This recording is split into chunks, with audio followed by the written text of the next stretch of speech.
பள்ளி செய்திகள். செய்திகள் வாசிப்பவர் சிவசக்தி ஸ்டாலின். பள்ளிகளில் அமலுக்கு வரவுள்ள 3 புதிய உத்தரவுகள். பள்ளிக்கல்வித்துறை தகவல். வரும் கல்வியாண்டில் பள்ளிகளில் 3 புதிய உத்தரவுகள் அமலுக்கு வரவுள்ளதாக பள்ளிக்கல்வித்துறை தெரிவித்துள்ளது.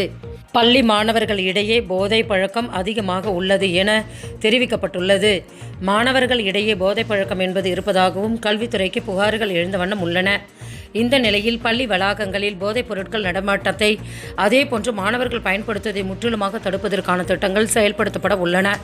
இரண்டாவதாக, தமிழகம் முழுவதும் 1,25,00,000 மாணவர்களுக்கு பெற்றோர் மொபைல் எண்களை ஒருங்கிணைத்து வாட்ஸ்அப் மூலமாக மாணவர்கள் தினசரி செயல்பாடுகளை பெற்றோர்களுக்கு தெரிவிப்பதற்கு ஏற்பாடுகள் செய்யப்பட்டுள்ளன.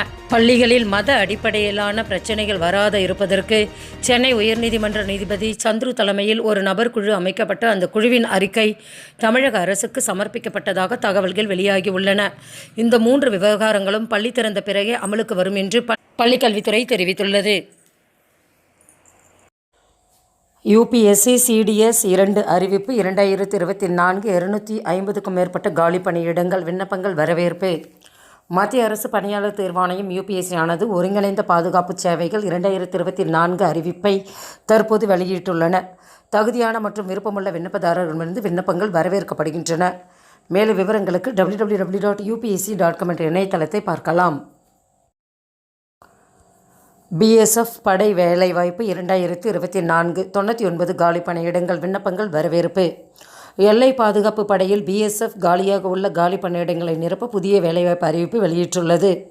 அதன் அடிப்படையில் sub inspector, assistant sub inspector பணிகளுக்காக காலி பணியிடங்கள் உள்ளன. இப்பணிகளுக்கு தகுதியான இந்திய குடிமக்களிடமிருந்து விண்ணப்பங்கள் வரவேற்கப்படுவதாக விண்ணப்பத்தில் குறிப்பிடப்பட்டுள்ளன. மேலும் விவரங்களுக்கு www.bsf.com என்ற இணையதளத்தை பார்க்கலாம்.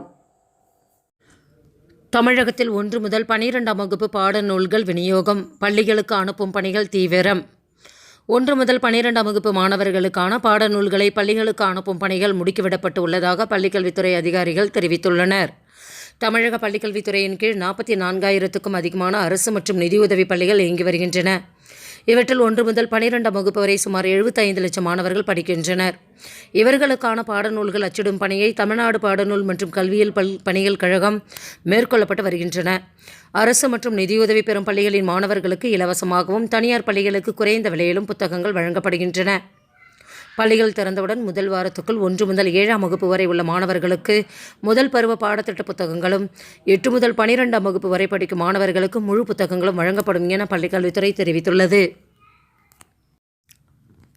TNAU வேளாண் பல்கலைக்கழகத்தில் மாணவர் சேர்க்கை துவக்கம். வேளாண் பல்கலைக்கழகத்தில் மாணவர் சேர்க்கை துவக்கம். வேளாண் மற்றும் மீன்வள பல்கலைக்கழகத்தில் அட்மிஷன் ஒருங்கிணைப்பு. கோவை தமிழ்நாடு வேளாண் பல்கலைக்கழகத்தில் இளநிலை படிப்புகளுக்கான மாணவர் சேர்க்கை துவங்கியது. விண்ணப்பிக்க ஜூன் 6ஆம் தேதி கடைசி நாள். கடந்த கல்வியாண்டு முதல் தமிழ்நாடு வேளாண்மை பல்கலைக்கழகத்துக்கும் டாக்டர் ஜே ஜெயலலிதா மீன்வள பல்கலைக்கழகத்துக்கும் ஒரே விண்ணப்பம் வழியாக மாணவர் சேர்க்கை நடைபெற்று வருகிறது. இந்த ஆண்டு முதல் அண்ணாமலை பல்கலைக்கழகத்தில் நடத்தப்படும் வேளாண்மை, தோட்டக்கலை படிப்புகளுக்கும் சேர்த்து மாணவர் சேர்க்கை நடத்தப்படும் என தெரிவிக்கப்பட்டுள்ளது. மேலும் விவரங்களுக்கு www.tnagfi.youcanapply.com என்ற இணையதளத்தை பார்க்கலாம். 2024-2025 கல்வியாண்டில் நடைபெறவுள்ள பொது மாறுதல் கலந்தாய்வில் முன்னுரிமை அளிக்க உத்தரவு. 2021-22 கல்வியாண்டில் பட்டதாரி ஆசிரியராக பணி மாறுதல் பெற்ற ஆசிரியர் பயிற்றுனர்களுக்கு 2024-25 கல்வியாண்டில் நடைபெறவுள்ள பொது மாறுதல் கலந்தாய்வில் முன்னுரிமை அளிக்க பள்ளிக் கல்வித்துறை செயலாளர் உத்தரவிட்டுள்ளார். செய்திகள் நிறைவடைந்தன. வணக்கம்.